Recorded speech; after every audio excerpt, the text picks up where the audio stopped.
ಚಿನ್ನಸ್ವಾಮಿಯಲ್ಲಿ ಪಂದ್ಯಕ್ಕೆ ಅಖಾಡ ರೆಡಿ ಆಗಿತ್ತು. Run machine Kohli entry ಕೂಡ ಆಗಿತ್ತು. ಕಾಲ್ ತುಳಿತದಿಂದ ಸ್ಟೇಡಿಯಂನ ಮೇಲೆ ಬಿದ್ದಿರುವಂತಹ ಕಪ್ಪು ಚುಕ್ಕೆ ಅಳಿಸೋದಕ್ಕೆ ಎಲ್ಲಾ ಪ್ರಯತ್ನ ಕೂಡ ಮುಗಿದಿತ್ತು. ಕ್ಯಾಬಿನೆಟ್ನಿಂದ ಕೂಡ ಗ್ರೀನ್ ಸಿಗ್ನಲ್ ಸಿಕ್ಕಿತ್ತು. ಅಷ್ಟೇ ಯಾಕೆ, ಸ್ಟೇಡಿಯಂನಲ್ಲಿ ಪೂಜೆ ಪುನಸ್ಕಾರಗಳು ಕೂಡ ನಡೆದಿದ್ವು. ಆದರೆ ಕೋಟ್ಯಾಂತರ ಕ್ರಿಕೆಟ್ ಅಭಿಮಾನಿಗಳಿಗೆ ಮತ್ತೆ ಶಾಕ್ ಆಗಿದೆ. ಚಿನ್ನಸ್ವಾಮಿಯಲ್ಲಿ ಕ್ರಿಕೆಟ್ ಪಂದ್ಯಕ್ಕೆ ಅನುಮತಿ ನಿರಾಕರಿಸಲಾಗಿದೆ.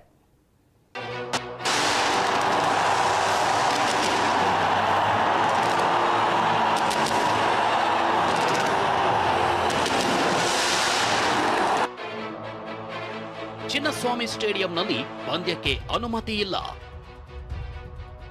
ಸೂಕ್ತ ವ್ಯವಸ್ಥೆ ಇಲ್ಲ ಅಂತ ಪಂದ್ಯ ಆಯೋಜನೆಗೆ ನಿರಾಕರಣೆ. ಎಲ್ಲವೂ ಅಂದುಕೊಂಡಂತೆ ಆಗಿದ್ರೆ ನಾಳೆ ಚಿನ್ನಸ್ವಾಮಿಯಲ್ಲಿ ದೆಹಲಿ ಮತ್ತು ಆಂಧ್ರ ಪ್ರದೇಶದ ಮಧ್ಯೆ ವಿಜಯ್ ಹಜಾರೆ ಟ್ರೋಫಿ ಪಂದ್ಯ ನಡೀಬೇಕಿತ್ತು. 15 ವರ್ಷಗಳ ಬಳಿಕ ವಿಜಯ್ ಹಜಾರೆ ಟ್ರೋಫಿ ಟೂರ್ನಿಗೆ ಕೊಹ್ಲಿ ಕೂಡ ಮರಳಿದ್ರು. ಹೀಗಾಗಿಯೇ ನಿನ್ನೆ ಗೃಹ ಸಚಿವ ಪರಮೇಶ್ವರ್ ನೇತೃತ್ವದಲ್ಲಿ ಸಭೆ ನಡೆದಿತ್ತು. ಈ ವೇಳೆ ಕೆಎಸ್ಸಿಎ ಅಧ್ಯಕ್ಷ ವೆಂಕಟೇಶ್ ಪ್ರಸಾದ್ ಪ್ರೇಕ್ಷಕರಿಲ್ಲದೆ ಪಂದ್ಯ ನಡೆಸುವ ಬಗ್ಗೆ ಕೋರಿದ್ರು. ಸರ್ಕಾರ ರಚಿಸಿದ ಕಮಿಷನರ್ ನೇತೃತ್ವದ ಸಮಿತಿ ಕೂಡ ಸ್ಟೇಡಿಯಂಗೆ ತೆರಳಿ ನಿನ್ನೆ ಪರಿಶೀಲನೆ ನಡೆಸಿತ್ತು. ಆದ್ರೆ ಸೂಕ್ತ ವ್ಯವಸ್ಥೆ ಇಲ್ಲದಿರೋದ್ರಿಂದ ಪಂದ್ಯ ಆಯೋಜನೆಗೆ ಪೊಲೀಸರು ಅನುಮತಿ ನಿರಾಕರಿಸಿದ್ದಾರೆ. ಹಾಗಿದ್ರೆ ಸಮಿತಿ ಸೂಚಿಸಿದ ಷರತ್ತುಗಳ ಬಗ್ಗೆ ನೋಡೋದಾದ್ರೆ 33,000 ಸಾಮರ್ಥ್ಯದ ಕ್ರೀಡಾಂಗಣದ ಸುತ್ತ ಪಾರ್ಕಿಂಗ್ ಮತ್ತು ಪಿಕ್ ಅಂಡ್ ಡ್ರಾಪ್ಗೆ ವ್ಯವಸ್ಥೆ ಮಾಡಬೇಕು. ಪ್ರವೇಶ ದ್ವಾರಗಳು ಫುಟ್ಪಾತ್ ಮೇಲೆಯೇ ಇರೋದ್ರಿಂದ ಪ್ರೇಕ್ಷಕರು ಕ್ಯೂ ನಿಲ್ಲೋದಕ್ಕೆ ಕೆಎಸ್ಸಿಎ ಸ್ವತ್ತಿನಲ್ಲಿ ಪ್ರತ್ಯೇಕ ವ್ಯವಸ್ಥೆ ಮಾಡಬೇಕು. ಕಿರಿದಾದ ಗೇಟ್ಗಳನ್ನ ಕನಿಷ್ಠ 6 ಅಡಿ ಅಗಲ, ಉಬ್ಬು ತಗ್ಗು ಮೆಟ್ಟಿಲುಗಳನ್ನ ಸರಿಪಡಿಸಿ ಎಂಟ್ರಿ ಅಂಡ್ ಎಕ್ಸಿಟ್ ಸುಲಭಗೊಳಿಸಬೇಕು. ಅಂತಾರಾಷ್ಟ್ರೀಯ ಪಂದ್ಯಾವಳಿಗಳ ವೇಳೆ ಮಹಿಳೆಯರು, ಮಕ್ಕಳ ಪ್ರವೇಶ ನಿರ್ಗಮನಕ್ಕೆ ಪ್ರತ್ಯೇಕ ವ್ಯವಸ್ಥೆ ಮಾಡಬೇಕು. ತುರ್ತು ಪರಿಸ್ಥಿತಿ ವೇಳೆ ಟ್ರಯೇಜ್ ನಿಯಮಗಳಂತೆ ವೈದ್ಯಕೀಯ, ಆಂಬ್ಯುಲೆನ್ಸ್ಗೆ ಪ್ರತ್ಯೇಕ ಮಾರ್ಗ, ಮೆಡಿಕಲ್ ಎಮರ್ಜೆನ್ಸಿ ತಂಡಗಳ ಶಾಶ್ವತ ವ್ಯವಸ್ಥೆ ಮಾಡಬೇಕು. ಅಗ್ನಿಶಾಮಕ ದಳ ಮತ್ತು ವಿದ್ಯುತ್ ಇಲಾಖೆಯಿಂದ ಆಡಿಟ್ ಮಾಡಿಸಿ ವರದಿ ಪಡಿಬೇಕು. ಸುರಕ್ಷತೆ ದೃಷ್ಟಿಯಿಂದ ಯೂನಿಕ್ ಐಡಿ ಚೆಕಿಂಗ್, ಬಾಂಬ್ ನಿಷ್ಕ್ರಿಯ ದಳ, ಮೆಟಲ್ ಡಿಟೆಕ್ಟರ್ ಅಳವಡಿಸಿ ನುರಿತ ಸಿಬ್ಬಂದಿ, ತರಬೇತಿ ಪಡೆದ ಸಿಬ್ಬಂದಿ ನೇಮಕ ಮಾಡಬೇಕು.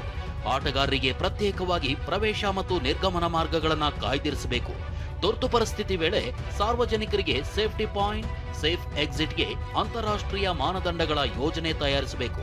ಪರ್ಮಿಷನ್ ಇದೆ ಇಲ್ವಾ ಕೆಲವರು ಕೇಳ್ತಾ ಇದ್ದಾರೆ.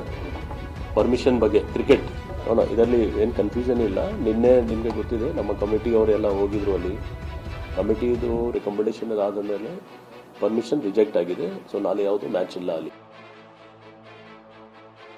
ಇಷ್ಟೇ ಅಲ್ಲ, ಮುಂದಿನ IPL ಸೇರಿ ಅಂತಾರಾಷ್ಟ್ರೀಯ ಪಂದ್ಯಾವಳಿಗಳನ್ನ ಗಮನದಲ್ಲಿಟ್ಟುಕೊಂಡು ಕಂಡೀಷನ್ಸ್ ಹಾಕಲಾಗಿದೆ.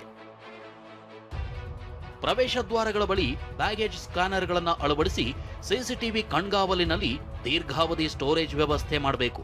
ಕೆಲಸಗಾರರು, ಸೆಕ್ಯೂರಿಟಿ ಗಾರ್ಡ್, ಮಳಿಗೆ ಇಡುವವರ ಬಗ್ಗೆ ಪೊಲೀಸ್ ವೆರಿಫಿಕೇಶನ್ ಸರ್ಟಿಫಿಕೇಟ್ ಜೊತೆ ಸೆಕ್ಯೂರಿಟಿ ಏಜೆನ್ಸಿಗಳ ಲೈಸೆನ್ಸ್ ಪಡಿಬೇಕು.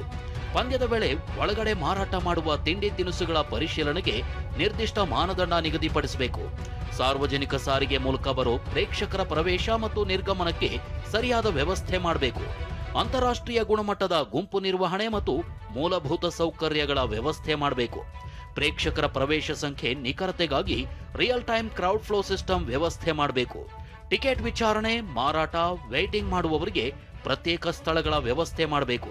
2025ರ IPL ಭದ್ರತೆಯ ವೆಚ್ಚ 2.04 ಕೋಟಿ ರೂಪಾಯಿಗಳನ್ನ ತಕ್ಷಣ ಪಾವತಿ ಮಾಡಬೇಕು. ಇಷ್ಟೆಲ್ಲ ಕಟ್ಟುನಿಟ್ಟಿನ ಮಾರ್ಗಸೂಚಿಗಳನ್ನ ಪಾಲಿಸುವಂತೆ ಸೂಚಿಸಿರೋದಕ್ಕೂ ಒಂದು ಕಾರಣ ಇದೆ. ಅದೇನು ಅಂದ್ರೆ ಜೂನ್ 4ರಂದು RCB ವಿಜಯೋತ್ಸವದ ವೇಳೆ ಸಂಭವಿಸಿದ ಕಾಲ್ ತುಳಿತ. ಕಿರಿದಾದ ಗೇಟ್ ಇದ್ದಿದ್ರಿಂದ RCB ಫ್ಯಾನ್ಸ್ ಸ್ಟೇಡಿಯಂಗೆ ನುಗ್ಗಿ ಕಾಲ್ ತುಳಿತದಲ್ಲಿ 11 ಜನ ಉಸಿರು ನಿಲ್ಲಿಸಿದ್ರು. ಇದರ ಬಳಿಕ ಮತ್ತೆ ಚಿನ್ನಸ್ವಾಮಿಯಲ್ಲಿ ಕ್ರಿಕೆಟ್ ಆಡಿಸೋದಕ್ಕೆ ಸರ್ಕಾರ ಅಸ್ತು ಅಂದಿತ್ತಾದ್ರೂ ನಿಯಮಗಳನ್ನ ಪಾಲಿಸುವಂತೆ ಸರ್ಕಾರ ರಚಿಸಿದ ಸಮಿತಿ ಸೂಚಿಸಿದೆ. ಆಡಿಯನ್ಸು ಇದಕ್ಕೆಲ್ಲ ಕುನಾ ಅವರ ಅಧ್ಯಕ್ಷದಲ್ಲಿ ಒಂದು ಕಮಿಟಿ ಆಗಿತ್ತು, ಕಮಿಷನ್ ಆಗಿತ್ತು. ಆ ಕಮಿಷನ್ ಅವ್ರು ರಿಪೋರ್ಟ್ ಕೊಟ್ಟಿದ್ದಾರೆ. ಆ ರಿಪೋರ್ಟನ್ನು ಕಂಪ್ಲೈ ಮಾಡಬೇಕು. ರೆಕಮೆಂಡೇಶನ್ಸ್ ಏನಿದೆ ಅದನ್ನು ಕಂಪ್ಲೈ ಮಾಡಿ ಅಂತ ಹೇಳಿದ್ದಾರೆ. ಅದನ್ನು ಮಾಡ್ತಾರೆ, ಮಾಡಿದ್ರೆ ಕೊಡ್ತೀವಿ. ನನಗೆ ಗೊತ್ತಿಲ್ಲಪ್ಪ, ನಾನು ಪರಮೇಶ್ವರ್ ಕೇಳಿ ನಾಳಿನ ಪಂದ್ಯಕ್ಕೆ ಪ್ರೇಕ್ಷಕರಿಲ್ಲದೆ ಅವಕಾಶ ಸಿಕ್ಕಿದ್ರೂ ಅಭಿಮಾನಿಗಳಿಗೆ ನಿರಾಸೆಯಾಗ್ತಿತ್ತು. ಈಗ ಬೇರೆಡೆಗೆ ಪಂದ್ಯ ಶಿಫ್ಟ್ ಆಗೋದ್ರಿಂದ ಒಂದ್ ರೀತಿ ಒಳ್ಳೆಯದೇ ಆಗಿದೆ. ವಿರಾಟ್ ಫ್ಯಾನ್ಸ್ ಬೇರೆ ಸ್ಟೇಡಿಯಂನಲ್ಲಿ ಕೊಹ್ಲಿ ಆಟವನ್ನ ಕಣ್ತುಂಬಿಕೊಳ್ಳಬಹುದು. ಆದ್ರೆ IPL ಪಂದ್ಯಗಳ ಭವಿಷ್ಯ ಏನಾಗಲಿದೆ ಅನ್ನೋ ಪ್ರಶ್ನೆ ಮೂಡಿದೆ. ಪ್ರಜ್ವಲ್, TV9 ಬೆಂಗಳೂರು.